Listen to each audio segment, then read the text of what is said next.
زیر علم میں کوئی سفینہ نہیں ملا، انسانیت کو چڑھتا زینہ نہیں ملا، اور سارے جہاں کو دیکھ کر لوٹ آئی ہے نظر، لیکن کہیں جواب مدینہ نہیں ملا، لیکن کہیں جواب مدینہ نہیں ملا۔ نعرہ تکبیر! تو آپ لے آئے، اسلام کیسے قبول کر لیے، مسلمان کیسے ہو گئے، کیا وجہ تھی؟ تو اس نے کہا سنو، میں تو کچھ جانتا نہیں ہوں، لیکن اتنا جانتا ہوں کہ عیسائی کہتے ہیں، کرسچن سے that I am right، مسلم سے that I am right، یہودی سے that I am right۔ عیسائی کہتے ہیں کہ ہم حق پہ ہیں، مسلمان کہتے ہیں کہ ہم حق پہ ہیں، اور یہودی کہتے ہیں کہ ہم حق پر ہیں۔ دنیا میں یہی تو تین بڑے مذاہب ہیں۔ تو میں نے سوچا کہ دیکھو کون حق پر ہے، I should research، مجھے تحقیق کرنے چاہیے، کھوج بین کرے کہ حق پہ ہے کون۔ تو کہا تم نے کیا کیا اس کے لیے؟ کہا سنو، میں گیا بازار اور ایک انجیل لی اور ایک کاتب کے پاس گیا۔ دیکھیے آپ کمپیئر دیکھیں آپ، ایک کاتب کے پاس گیا اور میں نے کاتب سے کہا دیکھو کاتب جی یہ انجیل ہے، تم اس کے ایک ٹکڑا بناؤ اور جو باتیں انجیل یوحنا میں ہے اس کو مرقس میں کر دو، اور جو مرقس میں ہے اس کو لوکا میں کر دو، اور جو لوکا میں ہے اس کو یوحنا میں کر دو، اور جو یوحنا میں ہے اس کو پہاڑی واز میں کر دو، اور جو پہاڑی میں ہے اس کو اس میں کر دو، مچھیروں میں کر دو، ادھر کر دو، ادھر کر دو۔ لیکن یاد رکھنا جہاں پہ گڑبڑی کر رہے ہو تم مارک لگا دینا تاکہ بعد میں صحیح کر دینا۔ اس نے کہا ٹھیک ہے، مجھے پیسے مل جائے، مجھے جو کرنا ہے کر لیں۔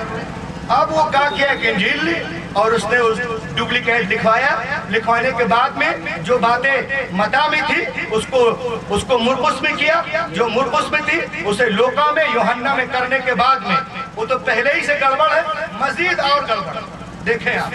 کرنے کے بعد میں ایک پادری کے پاس گیا اور اس نے کہا I caused a write-off, part of انجیل، یہ انجیل کا ٹکڑا ہے، میں آپ کو دینا چاہتا ہوں۔ وہ بہت خوش ہوا، he was very happy، وہ بہت خوش ہوا، کہا بھائی تو بہت اچھی بات ہے، کتاب دے دی، یہ اپنے گھر چلا گیا۔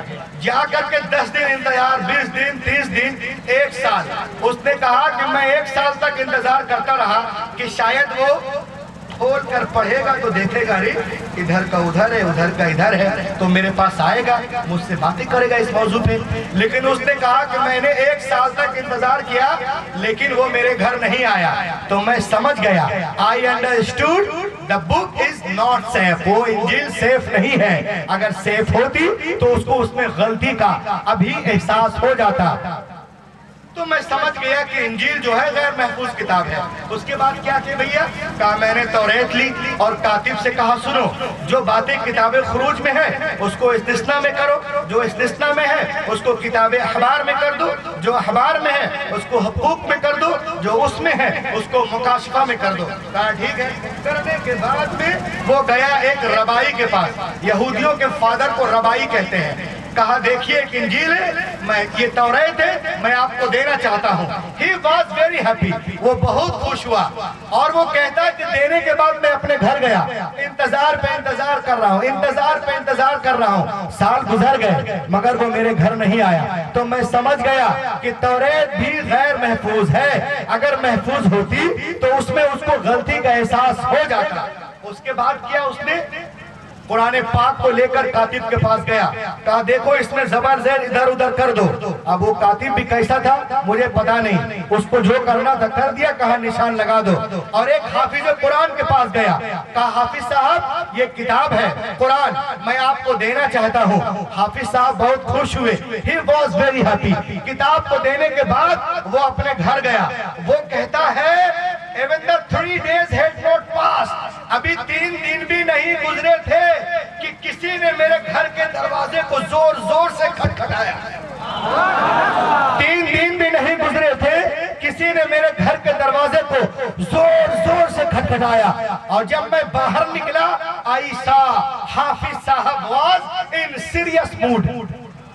جب میں باہر نکلا تو دیکھا حافظ صاحب ایک دم ایسے اٹھائے ہوئے، حافظ صاحب was in serious mood۔ کیا بات ہے؟ کہا تم نے یہ کتاب کہاں سے لکھوائی؟ کہا فلاں کاتب سے۔ کہا وہ سو کے لکھ رہا تھا کیا؟ کہا کیا بات ہے؟ کہا دیکھو یہاں پہ غنہ ہے مگر یہاں اخفا کر دیا ہے، یہاں مد ہے مگر یہاں پہ تسہیل ہے، یہاں پہ تسہیل کر دیا، یہاں پہ ابدال کرنا چاہیے، یہاں امالہ کرنا چاہیے، یہاں پہ سکون ہے، یہاں پہ تشدید ہے۔ جتنی غلطیاں کاتب نے کی تھی سب کو کاٹ کاٹ کر الگ کر دیے اور جیسے تھا ویسے ہی بنا دیے۔ انہوں نے کہا جب میں یہ دیکھا تو سمجھ گیا کہ قرآن دنیا کی واحد کتاب ہے جس میں کسی چیز کی ملاوٹ ہو ہی نہیں سکتی۔ قرآن پاک میں اللہ 1400 سال پہلے فرماتا ہے اِنَّا نَحْنُ نَزَّلْنَا الذِّكْرَ وَإِنَّا لَهُ لَحَافِظُونَ، بے شک ہم نے قرآن پاک کو نازل کیا اور ہم ہی حفاظت کرنے کا۔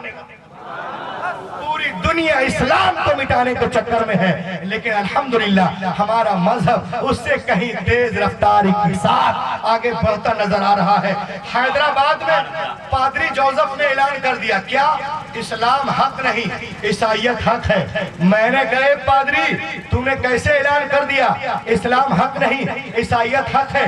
اس نے کہا سنو مولانا قرآن کے کتنے پارے؟ میں نے کہا 30۔ اس نے کہا سنو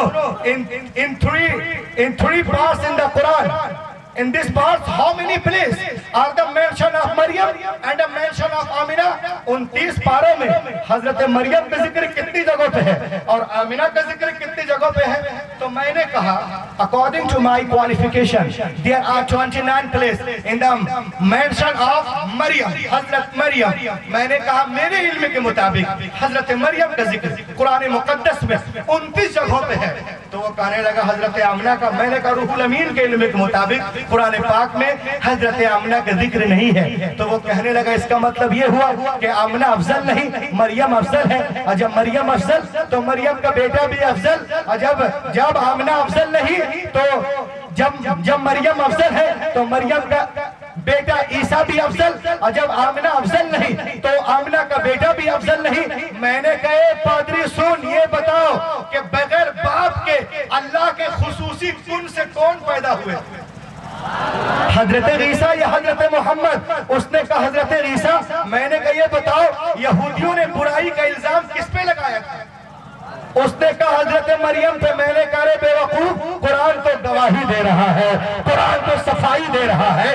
وَأُمُّهُ صِدِّيقَةٌ، مریم صدیقہ ہے، پاک و پوتر ہے، اور جس پہ الزام ہی نہیں اس کی گواہی کا کیا مطلب؟ تم کہتے ہو آمنہ افضل نہیں مریم افضل ہے۔ ارے خدا کی قسم یہ حضرت آمنہ کا مریم پہ احسان ہے کہ ان کے بیٹے پہ اترنے والا قرآن میں مریم پہ لگایا گیا بہتان کا مکمل صفایا کر دیا۔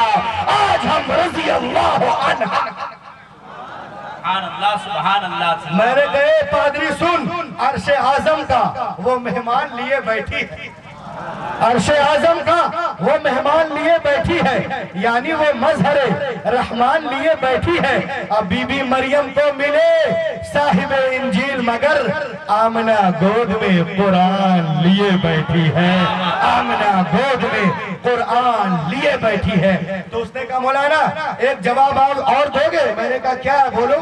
اس نے کہا یہ بتاؤ کہ آپ کا قرآن کہتا ہے کہ جب حضرت عیسیٰ کو دشمنوں نے پریشان کیا تو اللہ تعالیٰ نے آسمان پہ اٹھا لیا، برفہ اللہ لیکن جب ابو جہل نے مکے میں محمد صلی اللہ علیہ وسلم کو پریشان کیا تو آپ کے نبی پیدل مدینہ شریف کیوں گئے؟ اللہ نے آسمان پہ کیوں نہیں اٹھایا؟ بولیے۔ آپ کہتے ہیں کہ آپ کے نبی اللہ کے حبیب ہیں، حبیب تو حضرت عیسیٰ ہوئے نا، اللہ نے ان کو اٹھا لیا اور آپ کے نبی کو چھوڑ دیا۔ بولو بولو بولو، اللہ نے کیوں نہیں اٹھایا؟ کیوں چھوڑ دیا تمہارے نبی کو؟ میں نے کہے پادری سن نگہبانی ہمیشہ چھوٹے بچے کی جاتی ہے، بڑوں کی نہیں۔ اللہ علیم الغیب جانتا کہ عیسیٰ کو نہ بچاؤ تو دشمنوں کے زد میں آ سکتے ہیں، لیکن محمد الرسول اللہ کو اتنی حکمت عطا کی ہے کہ اپنی حکمت سے بچو۔ اگر رب کائنات رسول کائنات کو اٹھا لیا ہوتا تو ہجرت کا قانون کہاں سے ملتا؟ ہجرت آج انٹرنیشنل قانون ہے، کیونکہ میرا نبی صرف مکہ یمن ہی کا نبی نہیں ہے بلکہ جہاں تک خدا کی خدائی ہے وہاں تک مصطفیٰ کی مصطفیٰ ہی ہے۔ قل یا الناس انی رسول اللہ الیکم جمیعا، اے محبوب آپ فرما دیجئے میں تم سب کی طرف اللہ کا رسول۔ سبحان اللہ سبحان اللہ۔ میں ایک چیز اور آپ کو بتاؤں، ایک چیز میں آپ کو اور بتاؤں۔ ایک صاحب نے کوشچن کیا، کہا مولانا بتائیے اسلام دنیا کا واحد مذہب ہے جو 4 شادیوں کی اجازت دیتا ہے، 4 شادیوں کی اجازت دیتا ہے۔ میں نے کہا سنو، اگر مسلمان 4 شادی کرتے ہیں تو اپنے نبی کے سنت پہ عمل کرتے ہیں، لیکن تم لوگ تو ایک ہی شادی کر کے پھنس رہے ہو۔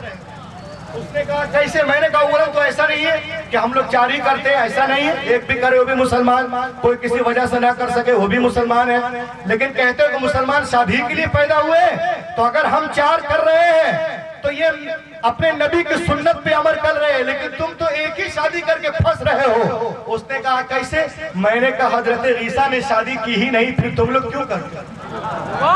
ہم اگر گھر بناتے تو اپنے نبی کی سنت پہ عمل کرتے ہیں، تم کیوں گھر بنا رہے ہو؟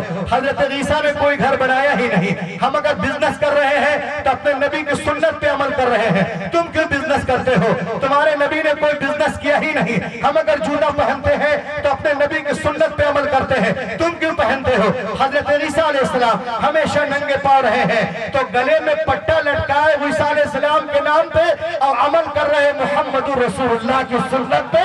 خدا کی قسم ایک نہیں 1 لاکھ سلیب کا پٹا گلے میں لٹکا لو، نجات نہیں ملنے والی۔ اگر تم کامیابی چاہتے ہو تو سلیب کا پٹا اتار کر پھینک دو، محمد کا اسم گرامی پہن لو، تمہارے لیے یہاں بھی کامیابی ہے، وہاں کیا بات ہے، سبحان اللہ سبحان اللہ۔ پوری دنیا ہمیں مٹانے کے لیے ہاتھ دھو کر نہیں نہا دھو کر پڑی ہوئی ہے۔ ایک صاحب نے کہا مولانا یہ بتائیے there are so many problems lacked in the Quran that should be changed۔ قرآن میں بہت ساری باتیں ایسی ہیں جو حالات کے تحت بدلنا چاہیے۔ میں نے کہا کیا؟ کہا جیسے جہاد کہتے ہیں اسے، اور چوری کی سزا ہاتھ کاٹنا۔ میں نے کہا سنو، قرآن پاک میرے اور تیرے باپ کی کتاب نہیں، اسے بدلنا چاہیے۔ یہ نظام قدرت ہے اور نظام قدرت کبھی نہیں بدلتا۔ کہا کیوں نہیں بدلتا؟ جب کرسیاں پرانی ہو جاتی ہیں تو نئی کرسیاں آتی ہیں، جب مکان پرانے ہو جاتے ہیں تو نئے مکان بنائے جاتے ہیں، جب مسجد شہید ہو جاتی ہے تو نئی مسجد بنی ہے، تو شہید کر کے نئی مسجد بنائی جاتی ہے۔ تو کیوں نہیں آپ تبدیل کریں، یہ کرے وہ کرے وہ کرے۔ میں نے کہا سنو، تم نظام قدرت کو تبدیل کرو گے؟ اس نے کہا جی۔ میں نے کہا اچھا، سورج کو دیکھو پورب سے نکلتا ہے پچھم میں ڈوبتا ہے۔ میں نے کہا بیٹا یہ قانون پرانا ہو چکا ہے، اب پچھم سے نکلنا چاہیے، پورب میں ڈوبنا چاہیے، قانون کو بدلو۔ میں نے کہا کہ بکری کے تھن سے دودھ نکلتا ہے، اب یہ قانون پرانا ہو چکا ہے، اب شہد نکلنا چاہیے۔ ماں کے پیٹ سے پہلے بچہ، پھر جوان، پھر ضعیف ہو کر انتقال ہوتے ہیں۔ میں نے کہا یہ قانون پرانا ہو چکا ہے، ضعیف پیدا ہونا چاہیے، بچہ ہو کے مرنا چاہیے، قانون کو بدلو۔ میں نے کہا اچھا تو اپنے ماسٹر سے کہو کہ 2-2 4 2-2 3 اور 3-3 5 پڑھائیں۔ اس نے کہا یہ کیسے ہو سکتا ہے؟ میں نے کہا واہ، تم جیومیٹری کا ایک ہنسا نہیں بدل سکتے اور نظام قدرت بدلنے کی بات کرتے ہو۔ ارے خدا کی قسم میں آپ کو بتاؤں مسلمانوں، آج سے 3 سال پہلے پادری ٹیری جونز نے کہا تھا کہ 11 دسمبر کو میں قرآن پاک کو جلاؤں گا۔ پوری دنیا نے شدید الفاظ میں مذمت کی تھی، غالباً آپ لوگوں نے پیپر میں بھی پڑھا ہوگا۔ اور آج میں اس کے بعد پہلی بار یہاں پہ آیا ہوں، میں 2 شعر پڑھ کر آپ کو سنانا چاہتا ہوں۔ جن لوگوں نے کہا کہ ہم قرآن پاک کو جلائیں گے، جن لوگوں کو مسجد پہ اعتراض ہے، مقابر پہ اعتراض، مدارس پہ اعتراض، داڑھی پہ اعتراض، ٹوپی پہ اعتراض، ختنے پہ اعتراض، 2 شعر پڑھ کے میں سنانا چاہتا ہوں۔ انشاءاللہ تعالیٰ آپ محظوظ ہوں گے اور اس جلسے کو پرسوں تک نہیں برسوں تک یاد رکھیں گے۔ جن لوگوں نے کہا میں قرآن کو جلاؤں گا، شعر دیکھیں آپ۔ سرکار دو عالم کا فرمان بدلے گا،